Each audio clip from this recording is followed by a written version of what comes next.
Every week we've been sharing a fun fact about Tim, and the first week, if you were here, we highlighted that he's actually a very musical person, and it's been said that he memorizes the entire several entire musicals like My Fair Lady and The Music Man. And the fun fact tonight is that if you Google Tim Keller and HFNY, which is a nonprofit that serves the city in multiple organizations, you might find proof of that. So again, if you look that up, there might be proof of Tim's musical acumen there. So that's the fun fact. Please join me in welcoming Dr. Timothy Keller.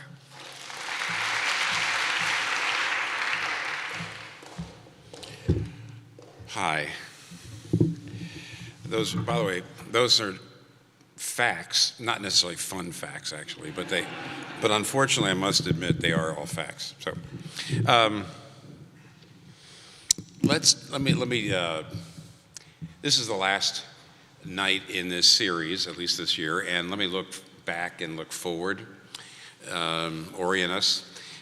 What we've been saying every week is you can't prove demonstrably that there is a God. You also cannot demonstrably prove that there's not a God. So in a sense, everyone is living by faith. And we've been saying secularism is actually not so much the absence of belief, it's the presence of a new set of beliefs. And that means, for example, if you're a secular person, you're not sure if there is a God, you're not sure if you believe in God, that actually necessarily entails that you believe certain things about matter, like the material world just generated itself, or it's been here beginninglessly. It has certain beliefs about human rationality, human purpose, moral values, and that sort of thing. And none of those things can be proven. So the question comes up then, is there any way then we can know which of these belief systems is more likely to be true? Is there any way to do that? And I've been trying to say each week, yes, just because you can't prove something demonstrably doesn't mean you can't rationally weigh the various belief systems to figure out whether or not one is more likely true than another. I've been trying to steer you between two poles. On one end is what has been called logical positivism, or at least it used to be called that. And logical positivism was a school of thought that said that you should never believe anything unless you can empirically verify and prove it. That was called the verification principle. You shouldn't believe anything unless you can empirically verify and prove it. And then somewhere in the 1950s, somebody pointed out that the verification principle couldn't be empirically proven.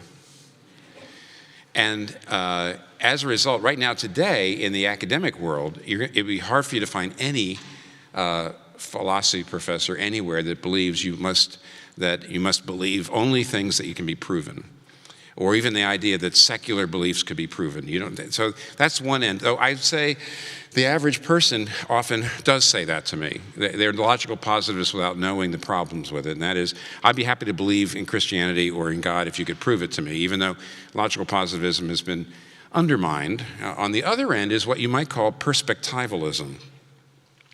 And perspectivalism takes the idea, and this is true, by the way, I think we can all agree on this, that there is no such thing as a view from nowhere.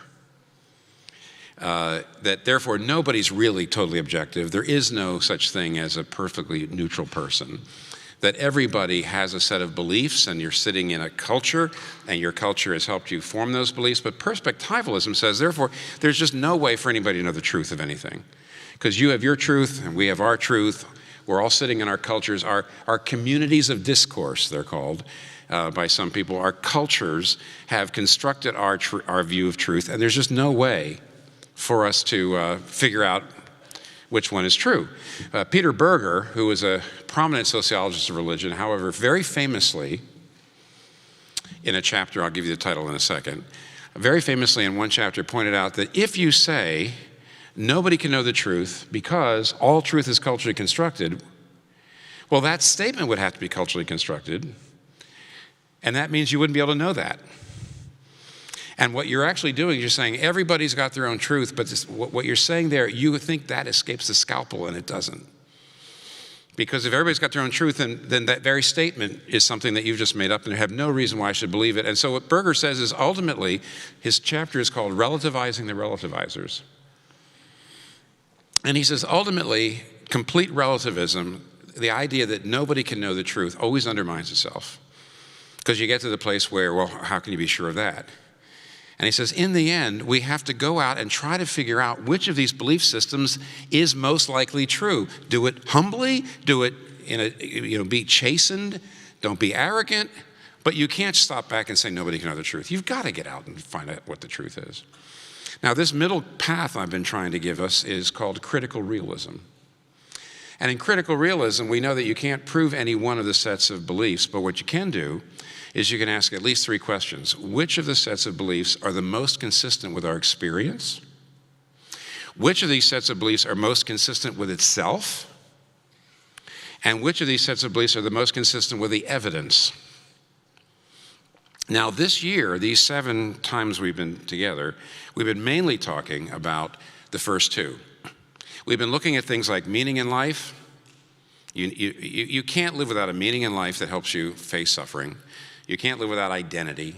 You can't live without a basis for making moral judgments. You can't live without happiness and satisfaction. And we've been asking the first 2 questions. We've been saying, which of the various belief systems, secularism, Islam, Hinduism, Christianity, but mainly been looking at secularism and Christianity, which of the various sets of beliefs are more true to our experience? Which of the sets of beliefs explain the needs we have?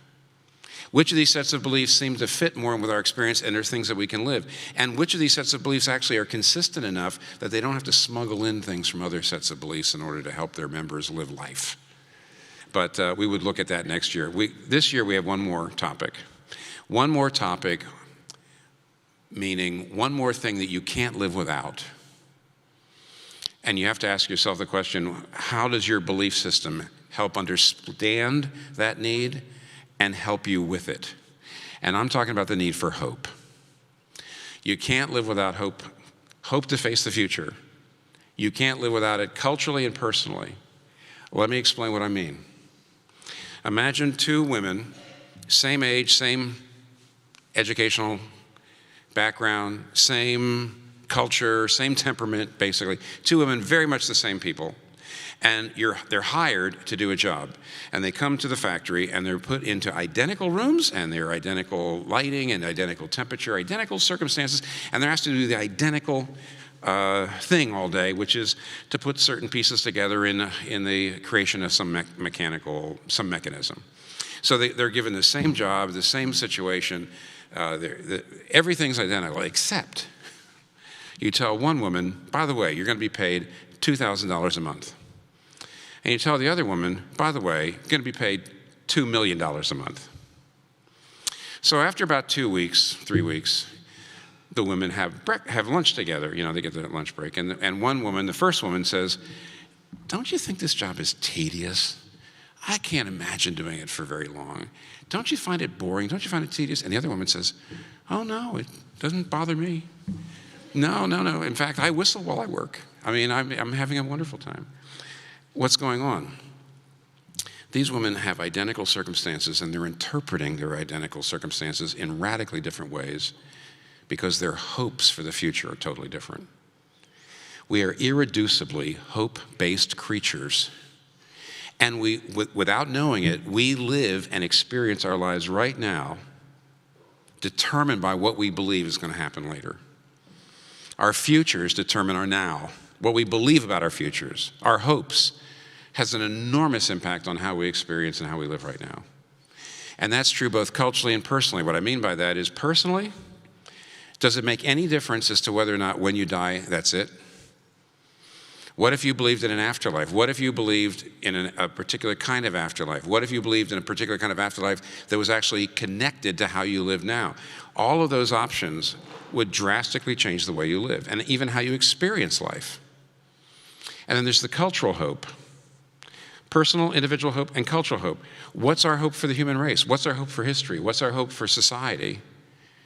And whatever your beliefs are about our future, corporately and personally, have an enormous effect on how we live life now. So now, having shown how important it is, you can't live without hope, let's compare how we might say the secular belief system, the secular culture which we live in, how does it help give its members hope? And then what is the unique contribution of Christianity? And the reason I put it that way is because I guess I'm going to say right off the bat something you shouldn't, you already do know, but I'm going to try to spell it out, that our culture, our secular culture, or you might say your secular beliefs, have an enormous amount of trouble giving people a lot of hope for the future. Let me give you some examples. Let's start with the cultural. Now, these are things you certainly know, especially if you're older. A lot of you are not, most of you don't look as old as me, but you certainly do know that 40 or 50 years ago, fiction was a lot more hopeful.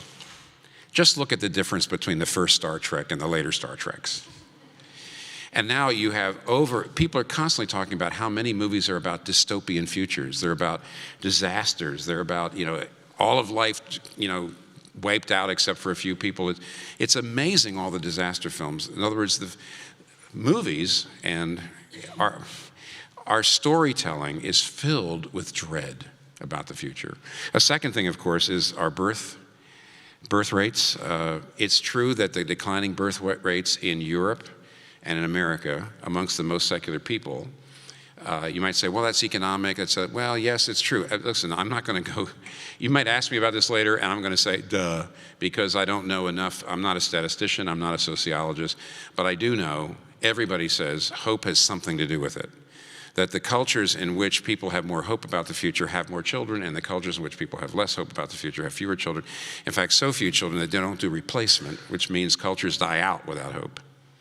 A third thing, though, is, and this is in the news all the time, is the ridiculously frightening, almost, statistics about depression and suicide.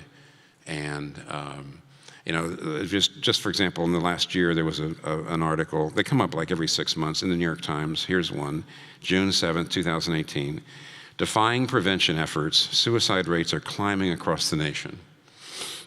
And this is the bottom line. Suicide rates over the last 10 years for teenagers up 70%. It's going to be pretty soon doubling. Suicide rates for girls aged 10 to 14 over the last 15 years have tripled. It's 300%. Overall suicide rate up something like 30 or 40% over the last 10 years. And and of course, far more reports of depression, far more reports of that sort of thing.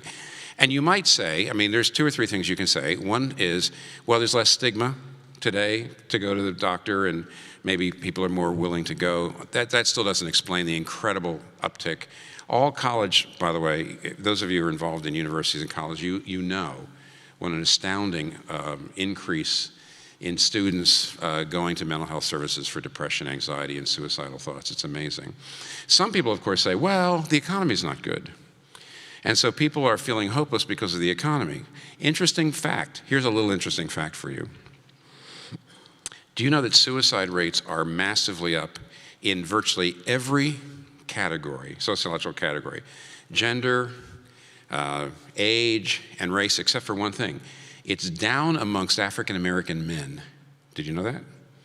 By the way, don't ask me why. Nobody knows, but I can tell you this. If anything, they are the most economically distressed. And so the idea that suicide rates are going up because people don't have as much money and jobs doesn't fit. Robert Putnam, a famous, political sociology person at the university at Harvard, looked at the stats, and what he says is, this is because of hopelessness. There's no way that you have this kind of epidemic of depression and suicide unless there's hopelessness. Now, why? And why would the hopelessness be there? Andrew Delbanco of Columbia University some years ago wrote a book which I have loved. It's called The Real American Dream. In fact, somebody recently pointed out, he says, do you know you've quoted Andrew Delbanco's Real American Dream in 7 of your books or something like that? And I said, oh, I guess I really do like it. And the subtitle is A Meditation on Hope. And this is a great quote. He says, the heart of any culture is its hope. Hope is the way we overcome the lurking suspicion that all of our getting and spending amounts to fidgeting while we wait for death. Hope is the way we overcome the lurking suspicion that all of our getting and spending amounts to fidgeting while we wait for death. That fear of hopelessness, that death is going to come to us, and in the end, we will have accomplished nothing. That's what every culture worth its salt tries to overcome. And he goes on and says, every culture must imagine some end to life that transcends our own tiny allotment of days and hours. If we are to keep at bay the dim back of the mind suspicion that all human beings have, that we are adrift in an absurd world. Now, the 3 chapters in Angelo Banco's book, where he tries to explain how American culture has tried to deal with the fact that our deepest intuitions is that death makes life meaningless. And every culture has got to try to overcome that. Otherwise, you can't have a functional culture. The job of a set of beliefs is to help people with that. And he says the three stages in American culture in which we tried to put forth a hope for people. Here's the 3 stages. The 3 chapters of his book are God, nation, and self. He says originally we were a religious nation, and that did in a way give people hope. Why? It gave you personal hope because if you believed in God, there was heaven, there was personal life with your loved ones forever. And it also gave you cultural hope, and we'll get back to this, because the Christian hope was that, the resurrection, the new heavens and new earth. But he says for various reasons, as America secularized, as America said, no, we don't want the religion so much, it turned from God to nation, which was another way of saying we started to get our hope by looking to humanity. Instead of looking to God as a culture, we started to say science, technology, human ingenuity, human goodness, that we're basically down deep, reasonable, good people. And that basically human beings are going to find a way to the future. So he said, basically, we said, the reason we can have hope for the future, is we have trust in human beings. And then there was World War I, and then there was World War II.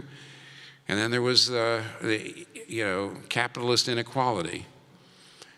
H.G. Wells, some of you know, he wrote a bunch of books in science fiction. He was a well-known British writer in the early part of the 20th century. And before World War II, he wrote at one point, quote, "Can we doubt that presently our race will more than realize our boldest imaginations, that it will achieve unity and peace, that it will live, the children of our blood and lives will live in a world made more splendid and lovely than any palace or garden that we know, going on from strength to strength in an ever-widening circle of adventure and achievement." He wrote that 1928, and 20 years later, in 1948, he wrote, quote, "Homo sapiens, as he is pleased to call himself, is played out. His depravity has come near to breaking my spirit."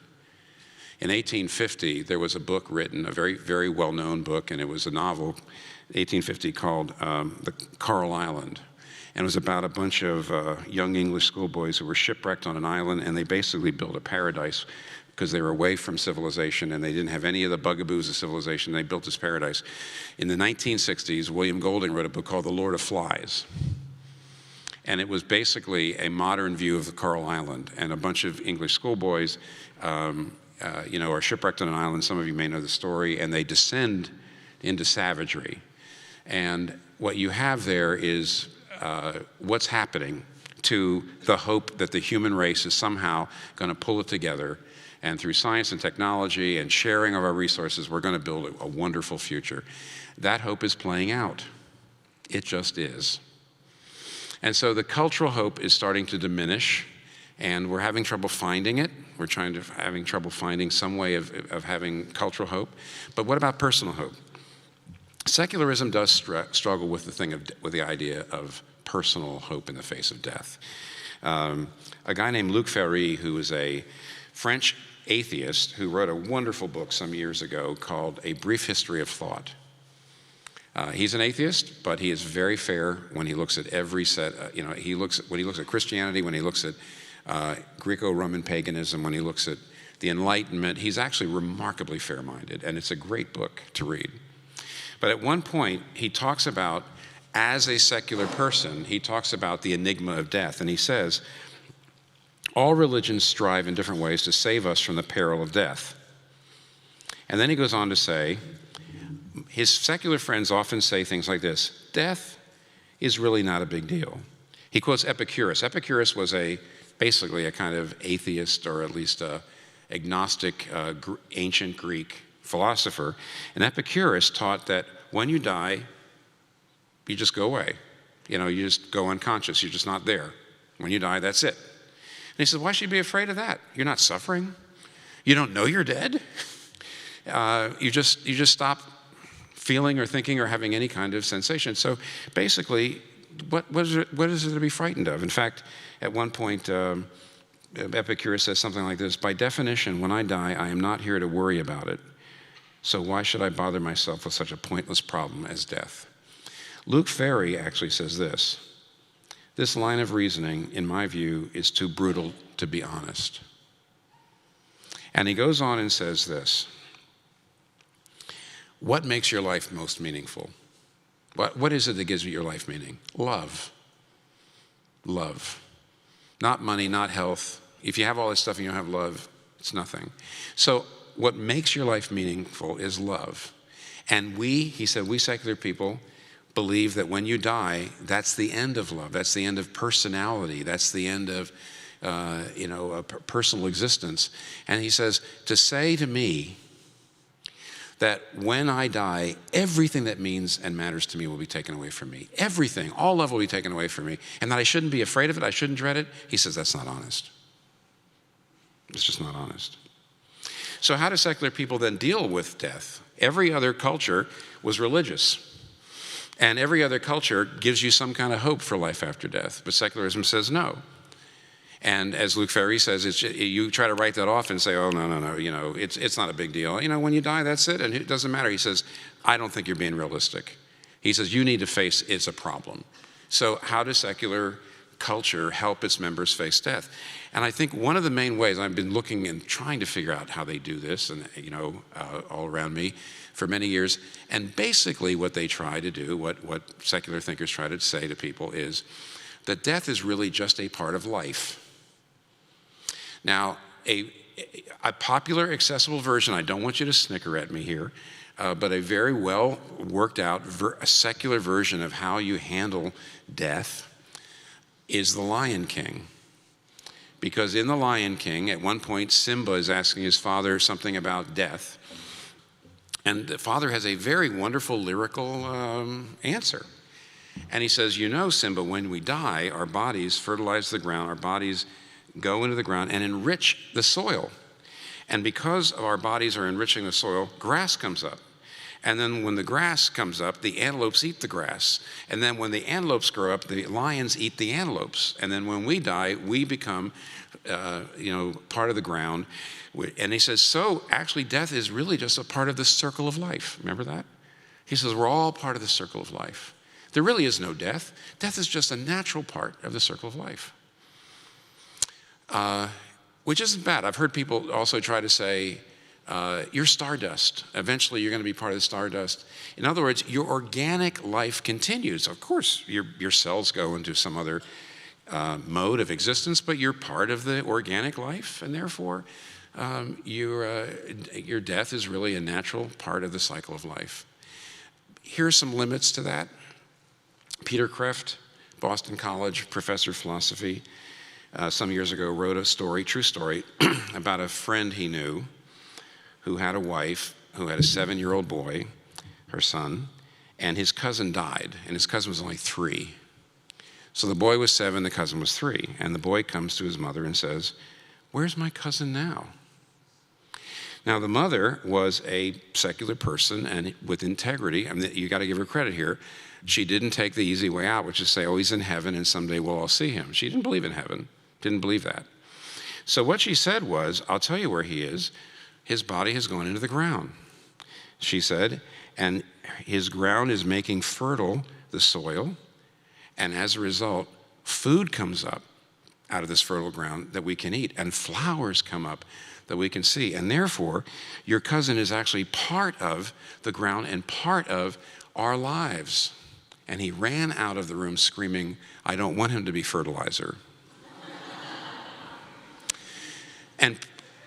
And Peter Kreeft said, it was a noble try. It was a noble try. But what she wasn't doing was dealing with 2 deep, deep, deep human intuitions about death. They are very deep. And the secular beliefs try very hard to kind of eradicate them, and they're not going to be eradicated. The first is that death is not natural. It is not natural. The secular view says, well, it's just a natural part of life. It's nothing to be afraid of. And there's something deep inside of us say, it's not only not natural, it's not right. It's wrong. Dylan Thomas is way closer to the reality of the human heart and our deepest intuitions when he says, do not go gentle into that night. Rage, rage against the dying of the light. That's right, rage. Why? It's not natural. It is not natural. It is not a natural part of life. This isn't right. It's not supposed to be like this. And so the first moral intuition is so deep is that you try to make something natural. A 7-year-old kid knows better. Maybe we're going to educate him so he, you might say, suppresses that part of the heart, but honestly, it's strong. Samuel Johnson, the famous biographer, novelist, 18th century Samuel Johnson, once a secular friend, Miss Seward, said to him, death isn't anything to be afraid of. She said, death is only a pleasing sleep. And Samuel Johnson got very upset and said, it is neither pleasing nor sleep. And went on to say, if somebody involuntarily rendered you unconscious, violently and against your will rendered you unconscious, that would be considered a crime. And when death does that to us, that's a crime. It's not natural. Death is a thief. So the first intuition is it's not natural. Here's the second intuition, though. This is one I want to dwell on a little bit. The second intuition is what makes life meaningful is not the idea of life after death. The idea that my life somehow becomes part of the earth or becomes part of the ocean, or even the idea that my life becomes part of the all soul of the world, or and we become, we organically stay part of the cycle of life and all that. Actually, that's not what the human heart wants. That is not what makes life meaningful. It's not life after death. It's love after death. The thing we most want is love after death. And to have love, you've got to be a person. And secularism denies those two of our deepest intuitions. What it says about death does not fit what we most believe. That it is absolutely not natural. And that it is in no way what we really want. In other words, we don't want just extension of organic life. That's not what we want. We want love. And that's the reason why it's unnatural. It's like, this isn't right. We're not made for this. We're not built for this. We're built for love without parting, and death makes us part. We're built for love without parting, and death makes us part. So what does Christianity, how does it help? How does Christianity address the cultural and the personal need for hope? I want to, first of all, start right out by saying lots of other religions are better than secularism on this, way better anyway. In fact, I guess I would go so far as to say the two intuitions, that death is not natural and that what we most want is love after death, not life after death. I would say pretty much all religions are better at secularism at dealing with that first intuition. All religions are saying there is life after death because it is not natural to die, and that we know we should be living on, and it's not right that we die, and every religion says, yes, we do. Islam, Judaism, some parts of Judaism, some of you know if you're Jewish, know some parts of Judaism are kind of murky about the afterlife, other parts are very, very strong. But basically Judaism, Islam, and Eastern religions all talk about an afterlife. And so in one sense, just about every other culture, every religion is better at secularism at dealing with that deep intuition that life's not natural. But here, I'd like to look at the second one, because Christianity gives unique help when you look in your heart and say, what I really believe and what I really want more than anything else is the idea of love after death. And here's the three things that Christianity gives you. The Christian hope is personal, restorative, and certain. I'll just go through those three and then we'll be done. We can take questions. First of all, it's personal. Christianity says you remain a personality. You remain a person. John Updike, in his memoir, he wrote a memoir. The famous novelist John Updike wrote a memoir at one point. And I've always loved one of the last chapters where he talks about his Christian faith. And basically, the name of the chapter is On Being a Self Forever. on being a self forever. Because you know Buddhism and some forms of Hinduism say your soul continues, but it's like a dewdrop going into the ocean. It loses its individuality and its personality. You become part of the all soul. You don't remain a conscious person. Well, the problem with that, of course, is if you don't remain a conscious person with a personality, then there's no love. But Christianity says your afterlife is personal. And to me, one of the most moving things, and we are coming, this is, in the Christian world, this is the week leading up to Easter.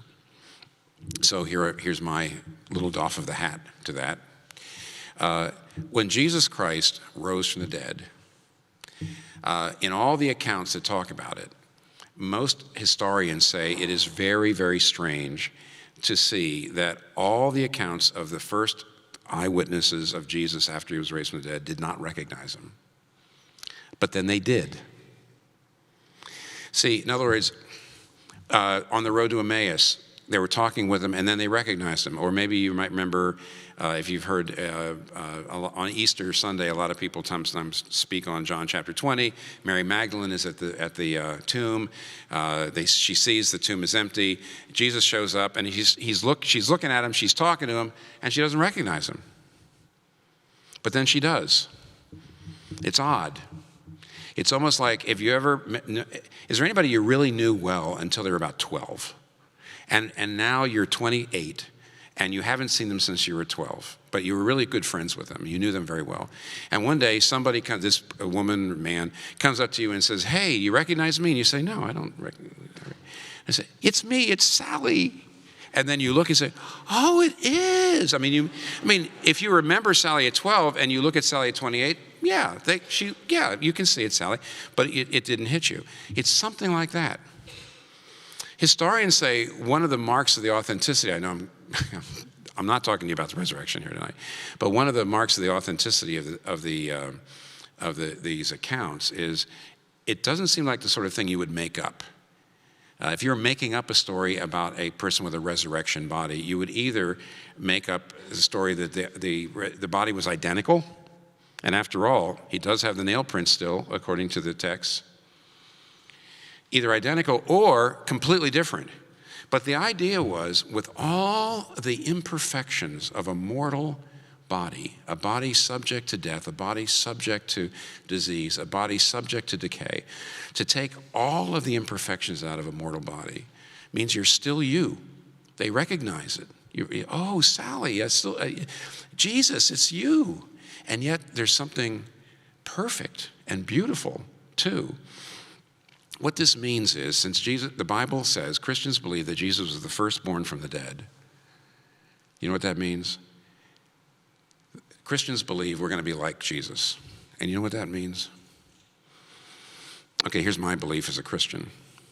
When I see any of you, if you're a Christian, and I see you after death in your new resurrected body, and you see me, we're going to look at each other, we're going to say, "Who are you?" And we're going to say, "It's Tim." And you're going to say, "I always knew you could be like this.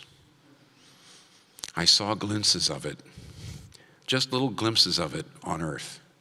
But now look at you." Personal. Isn't that moving? I'm trying to move you. Okay, so there you go. All right. So the point is, that's not a drop going into the ocean. That's not stardust. That's not becoming fertilizer. You're personal. So the first thing that Christianity teaches that your future hope is personal. That's very moving. And Luc Ferry, by the way, says it's enormously, enormously attractive. Number two, it's restorative. Now, what do I mean by restorative?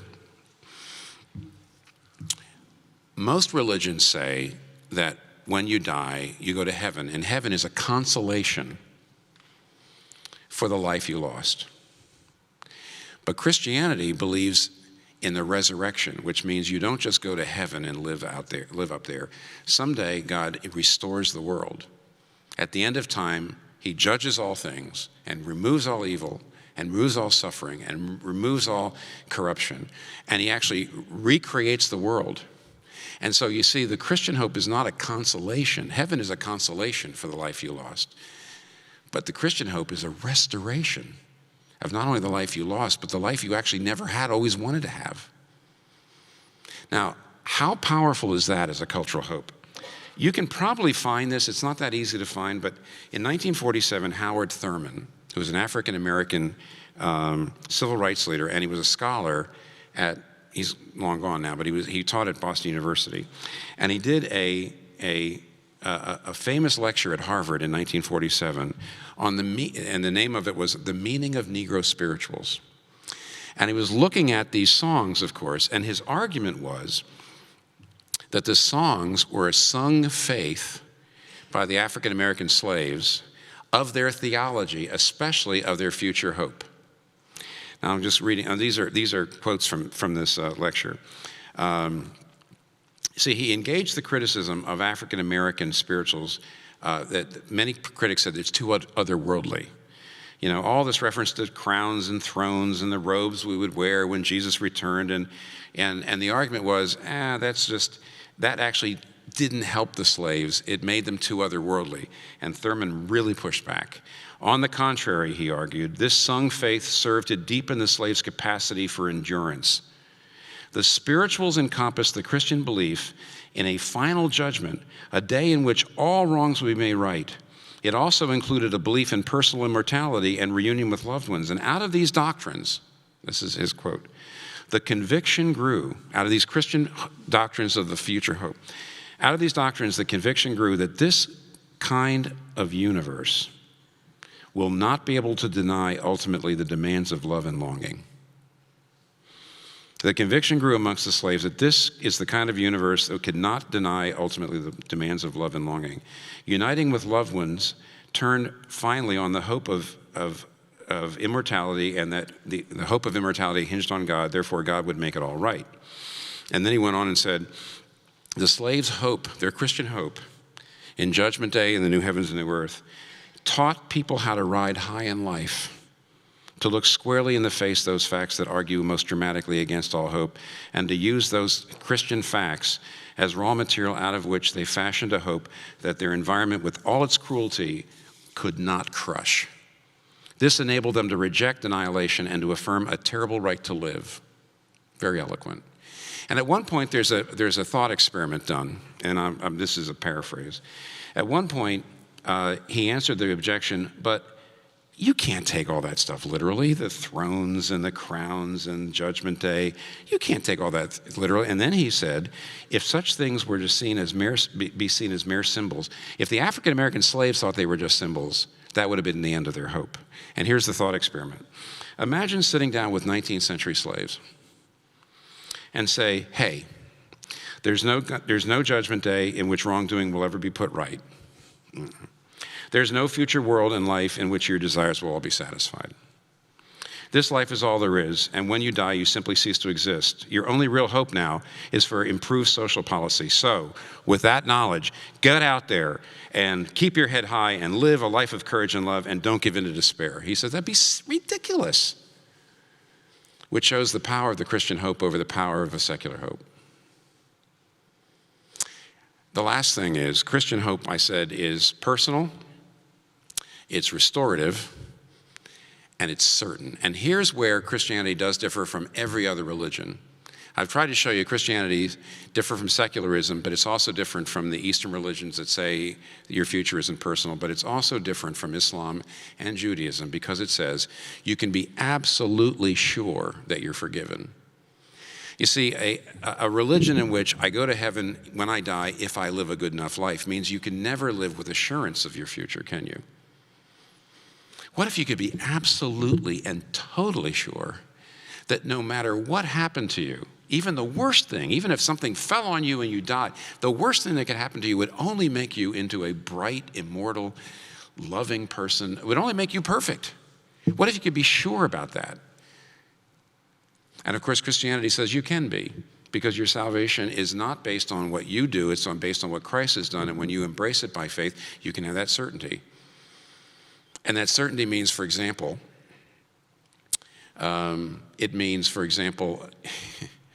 if you know the great debt has been paid, and if you know the great disease has been healed, then all other debts and diseases look like flea bites by comparison. What's the great debt? Well, The Christians believe it's the barrier between God and us that Jesus took away when he died for us and he paid our debt that we owe because we're imperfect. And therefore, the great debt's been paid. The great disease, what's the great disease? It's my mortality. I mean, I'm dying right now. Everybody, the minute you are born, you're dying. Your clock's winding down. But if the great disease has been cured and the great debt has been forgiven, then all other debts, all other diseases, You see what it means to live in hope? Let me just finish with this.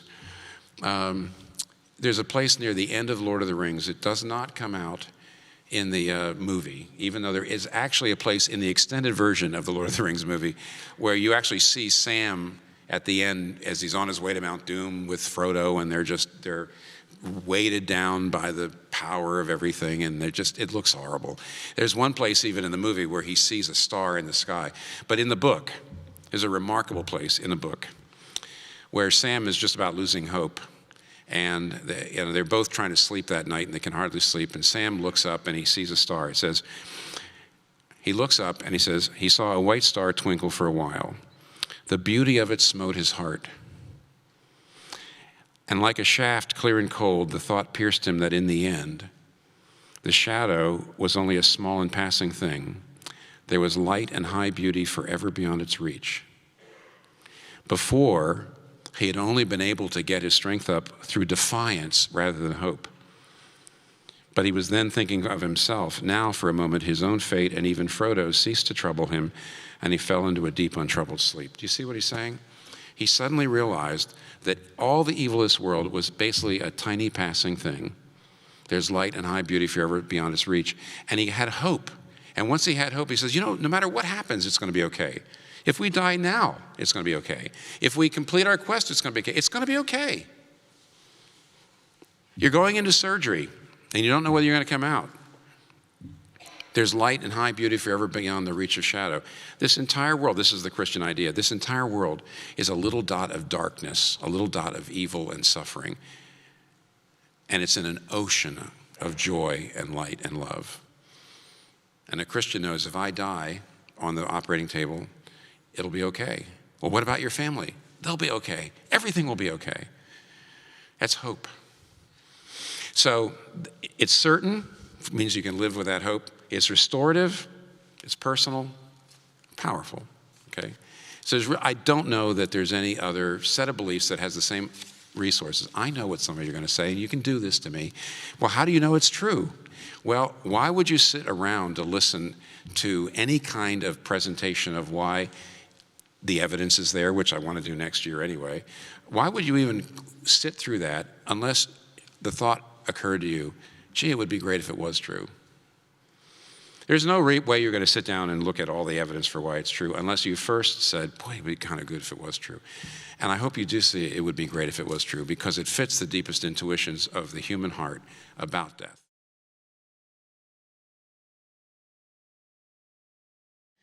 I like this question that came in because this is something that will affect all of us.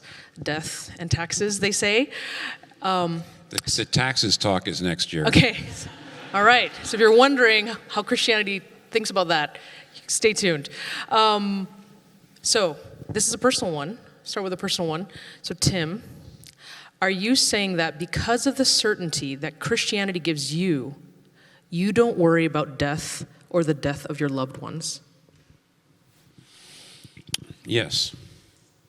Now, I think when Sam looked at the star, he wasn't learning something he didn't know before, but it says a shaft, like a shaft, clear and cold. It pierced him, the knowledge that there's, in the end, the shadow of evil is only a passing thing, and there's light and high beauty forever beyond its reach. It's not like he didn't know that before, but experientially it struck him. It's just like everything. There may be a belief you have, but sometimes listening to a song or meditating on a text, something you've read, it brings it home to you. So I would say when my hope is brought home to me, it gets easier. And when I'm maybe distracted and God and my faith isn't as real to me, maybe anxiety would creep in. But in the end, the answer is yes. I guess I get this one. I got fairly personal in this at the end there, because when I had thyroid cancer some years ago, quite a while ago now, it wasn't. Everybody expected there to be a good outcome, but hey, it's cancer, So I was going in, and everybody was anxious, and I was anxious as well. And I actually meditated not on the Bible, but on that passage in Lord of the Rings. So just don't tweet that. It says, Tim Keller, the Protestant, has added a book to the Bible. So, but I was actually meditating on it, and the reality of it hit me too. And I sat there, and I told you what I felt on the table. I had this amazing. I wish it doesn't always happen this way by any means, but I had this assurance. I said, I'm stuck in this little tiny dot of darkness, which is the earth, in a sea of light and love and glory, which is God and the rest of the universe. And if I die here, it'll be, I'll be okay. And my kids, my wife, but they're going to be okay too. In fact, one of the things that Christians believe about eternity is, in eternity you don't have duration. We can't really understand what that means. In other words, you can't have an hour in heaven, right? You can't have 2 hours because it's eternity. So don't ask me to explain more than that. But my guess is that we probably all get there at once. In other words, it's not like you're up in heaven, for 50 years waiting for other people to die and come to be with you. That's just too earthbound. That's too anthropocentric. It's my belief is that when you burst the bonds of this world, that we probably all feel like we're getting there at the same time, and we're probably going right to the end of history. So the answer is personally, yes. The answer is I have that hope for myself and for my loved ones personally, yeah. Sometimes it's been really powerful. Other times, actually, it doesn't feel that powerful, and I get anxious, just to let you know. I really appreciate this next question because I think it captures a concern that many of us have about things that are going on in our world. This person says, I'm 31, and most of my generation and younger feel hopeless about the future consequences of global warming. Yeah. We are scared to have children because we know that they will be worse off than we are. What hope does Christianity have to offer in the face of overwhelming evidence of the impending global catastrophe? Well, let's see.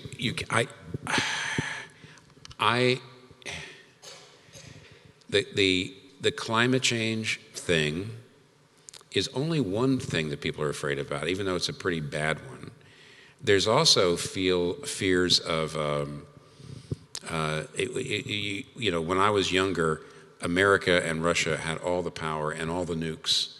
And as long as there was a kind of détente between us, the rest of the world felt safe. And now the world doesn't feel safe about dirty bombs, about nuclear weapons. It doesn't feel safe about technological disasters. It's not just climate change. But Jesus said, I'll build my church and the gates of hell won't prevail against it. There's really no expiration date on that. It's saying you bring children into the world, and you can give them, if you're a Christian, you give them the same hope. It does mean that you're going to be with them forever.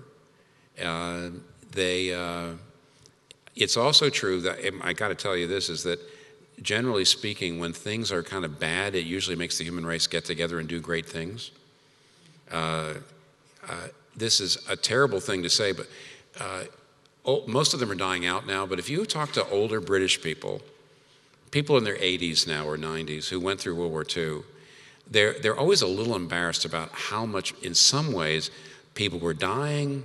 There was fear, 72 nights straight, the Germans bombed London and all that, and yet most people look back at World War II with a lot of fondness to it. They're very ambivalent about it, because when all the chips were down and they thought they were going to be invaded every day, everybody pulled together. There's a fair number of things about how the human race almost gets back in touch with itself when things are bad. Everybody stops just going off trying to do their own thing and be successful in their own way, and they pull together and they work together. And my experience and even my understanding of history and even what I know about the Christian faith is that Christianity tends to thrive when things are worse. It tends to actually do poorly when everybody's prosperous and everybody's happy. The human race tends to thrive in some ways. Its community, its virtues, its working together very often thrives when things are worse. And besides that, all I know is I've got these promises in the Bible that say, I don't know what's coming. I'm really not sure. But the promises in the Bible are more real than climate change to me. Because I also know, I'm old enough to know that a lot of things that everybody says were supposed to happen within 20 years didn't happen. So climate change might be a disaster. It might be, I suppose. But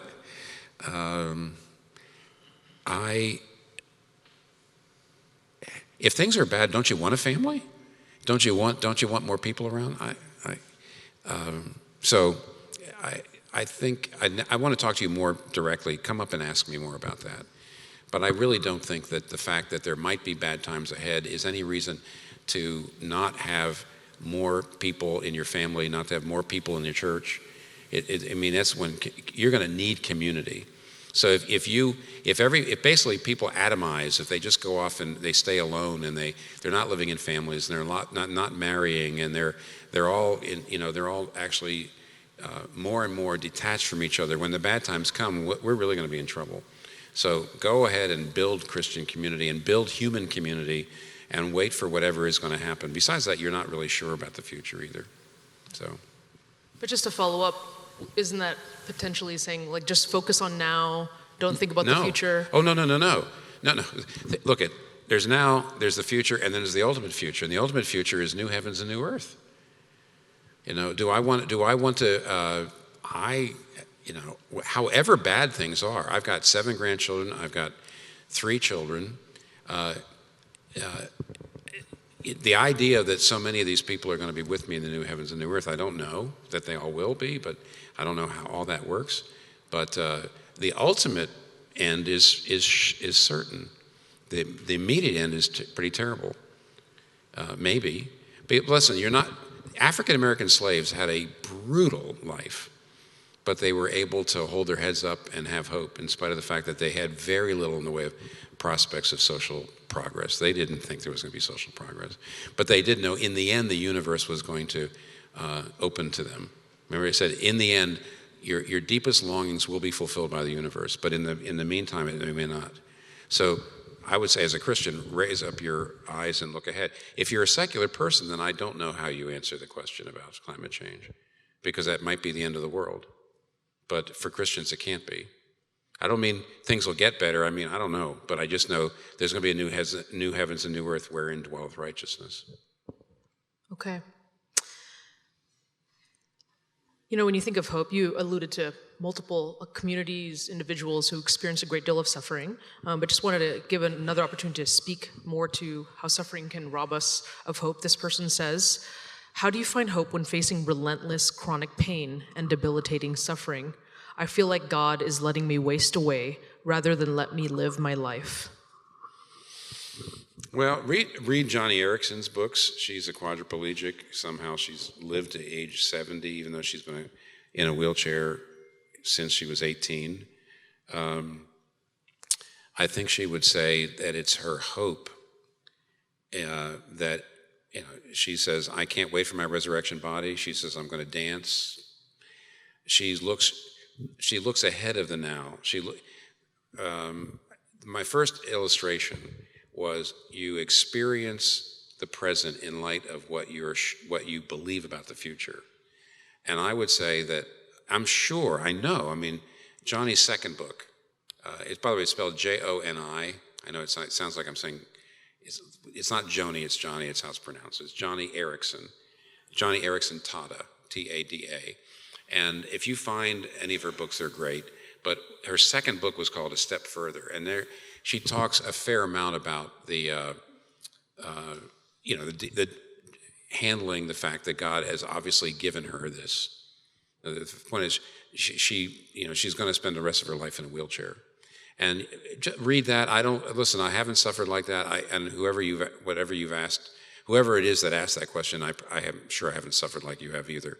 So I don't want to be light. And by the way, we will at some point in the future, if you stay with this series, talk about how do you handle evil and suffering. But Johnny was trying to say, in the end, I can experience my present, I can bear my present by thinking about my future. And that's what I've been trying to say. Now, if in the present you feel like God's let me down, that's another subject. And we do have to talk about why would God allow evil and suffering, and that is almost another subject. But I would just say, Johnny, who's maybe probably suffering as much as anybody has in her illness over the years, has said, if I focus enough on my future, the present is bearable. If the future is like opaque, then the present becomes unbearable. Next question begins with a bit of a statement. This person says, I disagree with your premise that love is the only thing that gives life meaning. What about those who never find romantic love? Is their life somehow meaningless? What about the pursuit of knowledge, learning, and innovation? What about good works and care for the poor? Surely someone who lives their life devoted to these pursuits has not led a meaningless life. Okay, touche. I didn't want to give the impression that By the way, now look, you're a very modern person if you think when you hear me say love, you right away think you mean romantic love. I didn't mean that at all. That's very modern of you. And by the way, you said, what about help for the poor? Okay, you tell me what your motivation is. It's evidently not love, right? I mean, if you say, well, love doesn't give meaning of life, what about helping the poor? I don't know what you're doing that for then, unless it's love. Friendship is extremely important. No, I'll push back a little bit. I certainly didn't mean that there's no meaning in life without romantic love. I would never say that. But I do think there's no meaning in life without love. Accomplishment? Why are you accomplishing it? To feel good about yourself or to help the human race, to help other people? That's love. So I would say, I want to correct you. I did not mean romantic love. But I really would still say that actually what makes life meaningful is love. Here's my anecdotal evidence. As a pastor, over the years, I've talked to a fair number of people who were dying. I have to admit that because since I've been in New York, it hasn't happened as much because New York churches are younger. I had a church at one point where I was doing a funeral like every 3 weeks at one point. I talked to a fair number of people over the years as they were dying. And they never say at the end, I wish I'd spent more time in the office. Never. They never say, I wish I'd accomplished more, whatever. They always, if they have any regret, they say, I didn't love my family enough, I didn't take care of my children. In other words, I neglected relationships for accomplishments. And in the end, it's very clear that it's the relationships that is the thing that is any consolation to them. So now I stand corrected if I gave the impression that I meant romantic love, but I will push back and say, I still think love is basically the meaning of life. I would also say it's not the only thing that gives meaning. Maybe I gave you that impression too, but I'd still say it's the supreme thing, okay? Would that help? I hope it does. Another question getting back to your statement that Christians can experience certainty. Christianity offers certainty. This person says, if Christians are certain to be forgiven, then is there any drive for one to be a good person? Do whatever we want, and we will still be forgiven. Okay, great question. And by the way, a very natural question, which shows you're really listening, and I appreciate that, honestly. I actually take it as a compliment because it means you're saying, okay, wait. Now, but please notice something. You are saying, if I'm not afraid, if I'm not fearful, I better live a good life or I won't go to heaven. Okay? You say, if you take that fear away, what's your incentive for living a good life? And I'm saying, do you think that maybe there's other motivations? I would say that fearfulness, a fear of missing out on eternal life, because I better live a good enough life. I would say fearfulness is what I call dirty energy. It's true that fearfulness does produce a lot of good works. There's a lot of people that have helped the poor because they think if I help the poor, then God surely will bless me and take me to heaven. And you know what? I say, in some ways, that's great. But I call that dirty energy because you're fearful, you're anxious, and you're not doing it out of love and gratitude. In a way, you're doing it for yourself. So the way, there's a story about, there's a story about a king, and there was a gardener who had a garden, and one day he grew this massive carrot, and he came to the king and he said, "Your Majesty," he said, "I am a gardener, and this is the biggest carrot, this is the greatest thing I've ever grown, and I want to give it to you as a token of my esteem and appreciation. I just so love you, my sovereign, and I want to give this to you as a token of my esteem and appreciation." And the king looked at that, and he perceived the man's heart, and he said, "Thank you so much. And by the way, I can see you're a wonderful gardener, and I own the plot of land next to your garden, and I'm going to give that to you as a gift, so you can be twice the gardener you are now." And the gardener went home rejoicing. But there was a nobleman at court. There was a wealthy nobleman, and he overheard this entire conversation. And he sat there and he said, "Wow, if you get 2 acres for a carrot, what if I gave the king a bigger gift?" And so the next day, the nobleman walks into the king's presence, leading a beautiful horse. And he says, "Oh, sovereign, I raise horses, and this is the finest and fastest horse I've ever raised. And I want to give him to you as a token of my esteem and love for you as my sovereign." And the king looked at him and figured out what had happened and perceived the man's heart. And he said, "Why, thank you very much," and just took the horse and had somebody lead it away and said, "You're dismissed." And the nobleman looks at him and goes, and the king says, "Let me explain. That gardener was giving me the carrot, but you were giving yourself the horse. If I help the poor because I'll go to heaven, and because I'm anxious about going to heaven, I am not loving the poor, I'm loving myself. I'm not feeding the poor, I'm feeding myself. I'm not clothing the poor, I'm clothing myself. But if I'm absolutely sure that I'm going to heaven, if I know because of what Jesus Christ has done that I'm unconditionally loved, what that frees me to do is to say, if he's done all this for me, then the least I can do is start to love the people the way he loved me.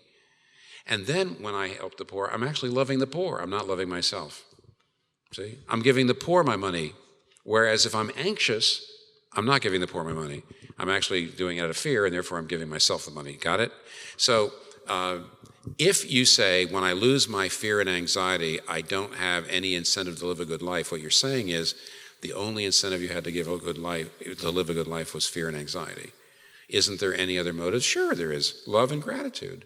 When somebody just does everything for you, and now you say, the least I can do is do something back. So there's now I'd say clean energy. You can help the poor, you can do all those good deeds, but now it's clean energy. It's not basically a form of egoism or anxiety.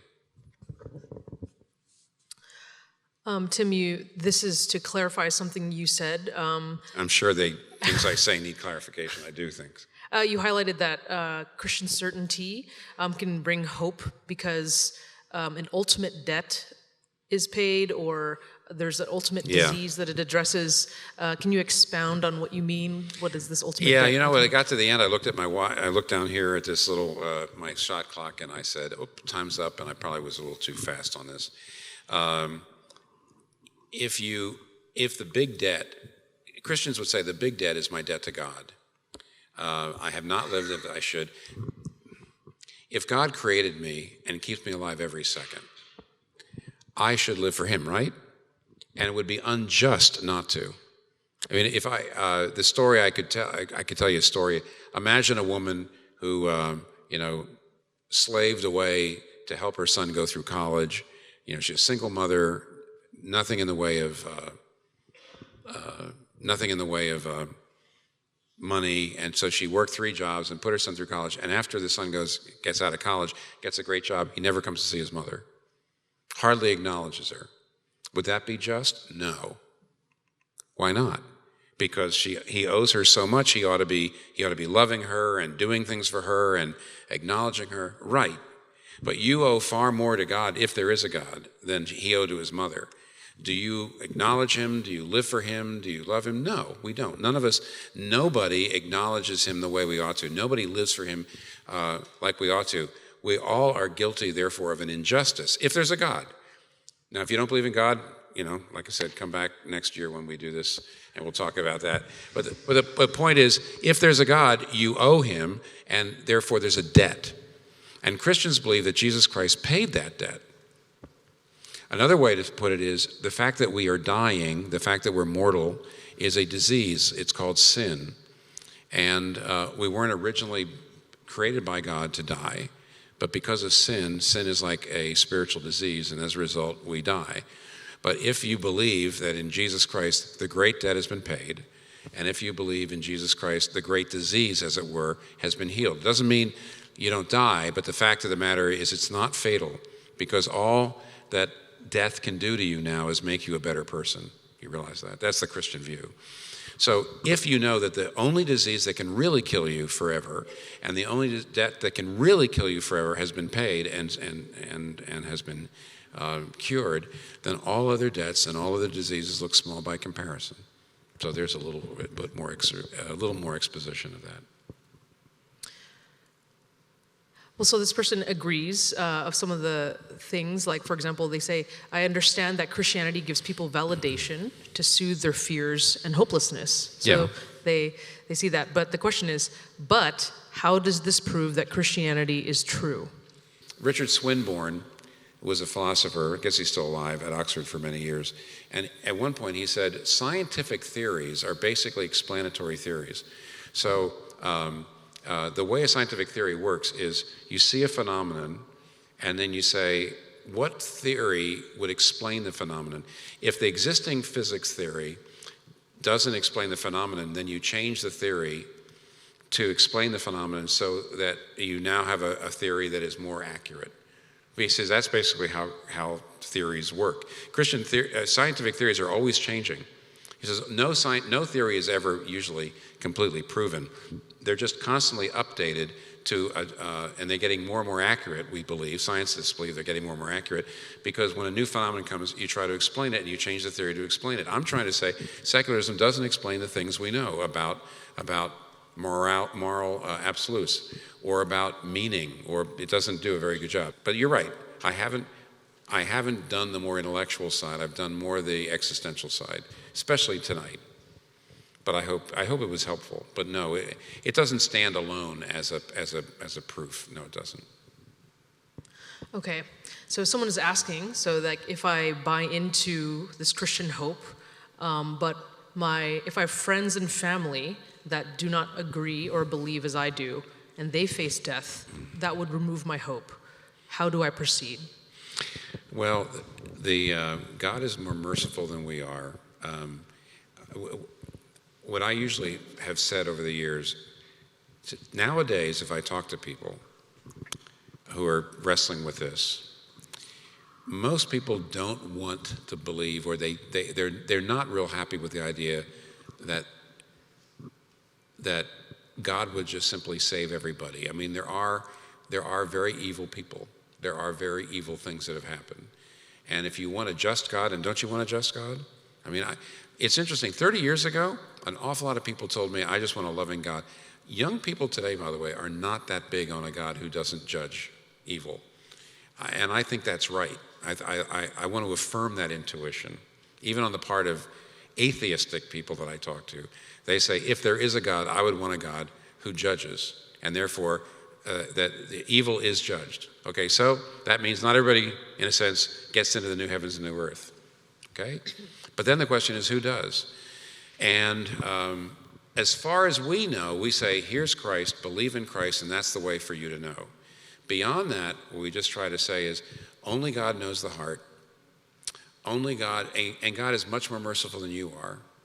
And therefore, just trust him at that point, that in the end, when we find out how he has disposed of things, we're not going to find any fault with how he has done it. Meanwhile, I mean, I'm in I'm like everybody else. Look at me. Look, I'm old. I've seen plenty of people die who I wasn't sure about their own faith. And I didn't just sit there and say, it's all hopeless. I don't know. I don't know how God does things. I don't. As far as I'm concerned, as far as I'm told, we have a lot of knowledge in the Bible on a need-to-know basis. My wife's favorite verse is Deuteronomy 29:29. The secret things belong to God, but the things that God tells you about are there for you to do them. That's her favorite verse almost, because what it tries to say is God tells you a lot of things, but a lot of things are given to you on a need-to-know basis. You need to know this, you don't need to know that, that's all you need to know. And when it comes to the eternal destinies of people that I don't know where they were in their faith and all that, I actually can, after many years, rest in God to say, because I know God is more merciful and wise than I am. Now, if you don't believe that, I think you spend a lot of time being anxious. But if you believe he's more merciful and wise than you are, then I think you can leave those folks in his hands somehow. So. All right, so we only have time for one more question, and there's multiple questions that are coming in kind of in this direction, so I'm going to try to... a summary kind of question? A summary kind of question. One that represents a lot of the others already. Yeah, represents multiple questions. So you highlight that afterlife, heaven, will be where we get to say, is that you, Tim?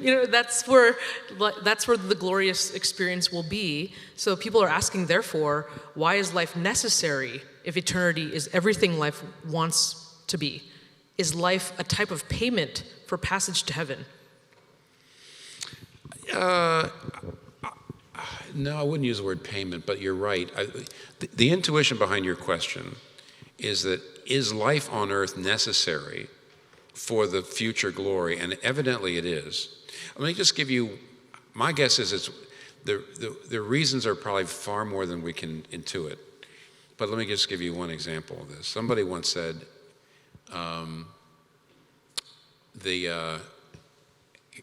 God, Son of God, Jesus Christ. Somebody once said to me that, if this world hadn't kind of broken apart and had all the evil and all the bad stuff, we would never know that God was capable of the kind of self-sacrifice and even courage. And, Jesus Christ, by becoming mortal and coming to earth and facing incredible pain, that was courage. And without somebody once, by the way, the reason I'm saying somebody once told me this is, I feel like he was going where I was a little afraid to go, but I still was helped by it. This guy was trying to say, if there hadn't been sin and evil, there wouldn't be courage, there wouldn't be self-sacrifice, there'd be no need for these things. There's probably some way in which God knows that the ultimate glory and the ultimate bliss and joy we have are going to somehow be enhanced by all the trouble that happened here. That God must know that the final defeat of evil and suffering is going to be that the evil and suffering will only make our eventual joy and glory greater for having happened. And that's a little further than I want to go. It just feels a little, because I think the evil and suffering that's here is pretty terrible. And so it sounds a little bit like, well, God figured out, I'll just make things really bad because therefore in the end it'll be good. But I did have an experience one night in which I don't know what in the world I ate that night, but I had a horrible dream. And I would love to know what I ate because I'd like to avoid it in the future. But I dreamt that somebody had come into my house and was starting to hack up and kill my children, and got into the room and hacked up and killed my wife, and then I woke up. And by the way, I love my children and I love my wife. I just want you to know I do. But I got to tell you, when I woke up and I saw that it was a dream, and I saw Kathy in bed next to me, it took everything, all of my self-control, not to immediately jump on her, throw my arms around her, and weep and say, I'm so glad you're okay, because she looked like she was sleeping very nicely at 3 a.m. And so what I'm trying to say is the terrible, terrible dream made me love having lost them, I love them more for having lost them, even though it was only a dream. Isn't there going to be something like that? In other words, where Sam wakes up, Sam Gamgee wakes up and he sees Gandalf, and he thought Gandalf was dead, and he says, Gandalf, he says, I thought you were dead. I thought I was dead. And then he says, is everything sad going to come untrue? So there's something like that, I think, that the terribleness of life, somehow God is not going to let it be the final word, but somehow the terribleness he's going to bring up into the glory to make the glory better. So that guy was trying to say, hey, there would have been no courage if there wasn't trouble here. There would have been no self-sacrifice. I wouldn't have loved my family as much as if I hadn't lost them in my dream. That's getting near the edge of how God is probably going to bring glory out of darkness, but it's pretty mysterious, and I'm not sure we can possibly ever really understand that. But I just wanted to hint in that direction, so you say, oh, I can see how that might be true. So that's all the time we have for questions. Thank you so much to everyone who sent them in. Thank you, Tim. Thank you for listening today. Gospel in Life's ministry is supported by generous partners all over the world. Your gifts allow us to share the gospel message with millions of people through our podcast, radio, and other channels, including here on YouTube. We're seeing God change lives through the increasing reach of this ministry, so thank you for your part in it. If you'd like to make a gift today, go to gospelinlife.com/YouTube, and we'll send you one of my books as thanks for your gift. Thank you again for your generous support, because the gospel really does change everything.